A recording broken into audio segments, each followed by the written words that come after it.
মিয়ানমারের মানবিক করিডোর এটা একটা ইস্যু, আর এটা হচ্ছে বাংলাদেশের বন্দর। ইভেন এর আগে সেন্ট মার্টিনস নিয়ে বিভিন্ন কথাবার্তা হয়েছে। এছাড়া তো ইন্ডিয়ার সাথে রিলেশন, মিয়ানমারের সাথে কি যুদ্ধ যুদ্ধ একটা ভাব, এরকমও কথাবার্তা।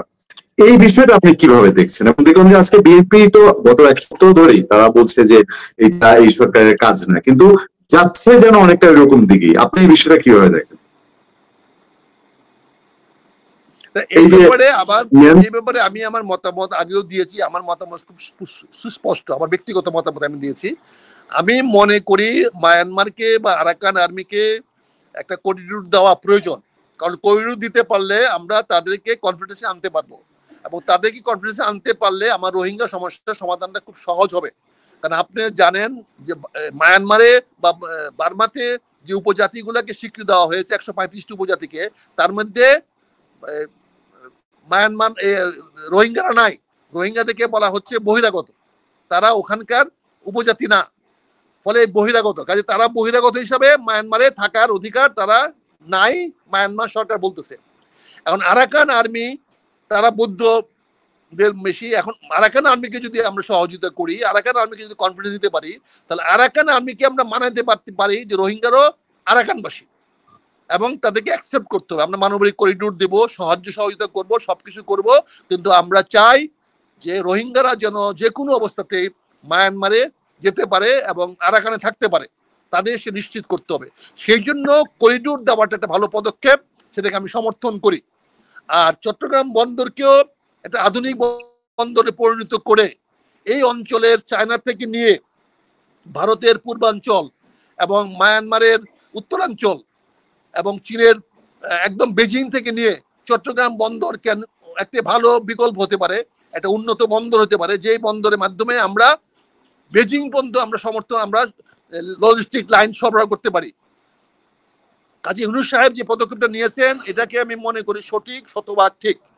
কিন্তু এখানে সমস্যা হয়েছে, এই দুইটাই আমেরিকান এবং ইন্ডিয়াদের স্বার্থের বিরুদ্ধে যাচ্ছে।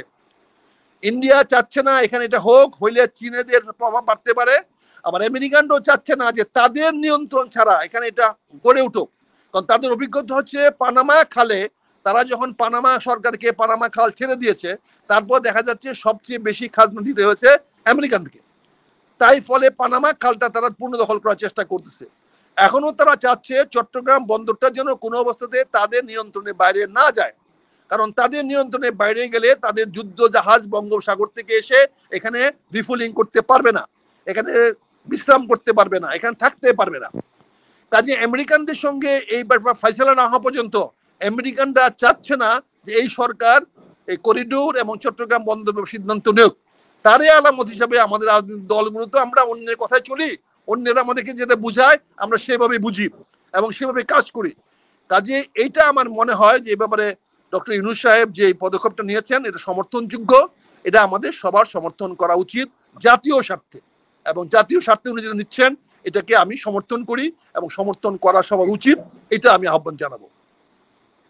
বলা হচ্ছে যে এই করিডোর যেটা, এই করিডোরটা মিয়ানমার সরকার এখন যেটা সামরিক সরকার আছে সেই দিক থেকে একটা বড় উত্তেজনা তৈরি হতে পারে। মায়ানমার তো কোনো ফ্যাক্টর না রে ভাই, মায়ানমার সঙ্গে তো আমাদের একমাত্র আরাকানের মাধ্যমে মায়ানমার সঙ্গে ফ্যাক্টর, আরাকান আলাদা হয়ে যায়, তাহলে এখানে মায়ানমার সরকারের সঙ্গে আমার কি সম্পর্ক? মায়ানমার চিন্তা করে তো আমার লাভ নাই।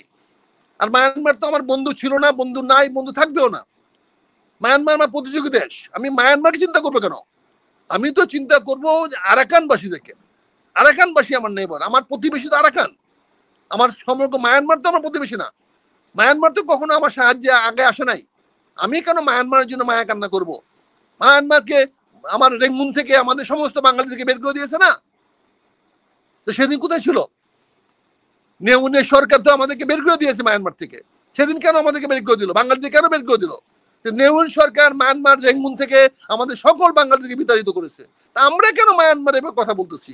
এটা কোন স্বার্থে, কি কারণে? আমরা আরাকানবাসীর সঙ্গে কথা বলবো। আরাকান আমাদের পুরনো বন্ধু, আরাকানে আমাদের মুসলমান সম্রাট ছিল, মুসলমান রাজা ছিল, নবাব ছিল। আরাকানদের সঙ্গে আমাদের সম্পর্ক গড়ে তুলবো, তাতে মায়ানমার রাগ করে করুক, তাতে আমার কি আসে যায়? আমি আমার আপন পর চিনবো না? আমি আমার আপন কাকে আমার পর কেটে বুঝবো না? আমি অন্যের কথা নাচতে তো হবে না, আমার দেশের স্বার্থ কিভাবে উদ্ধার হবে সেটা আমাকে দেখতে হবে।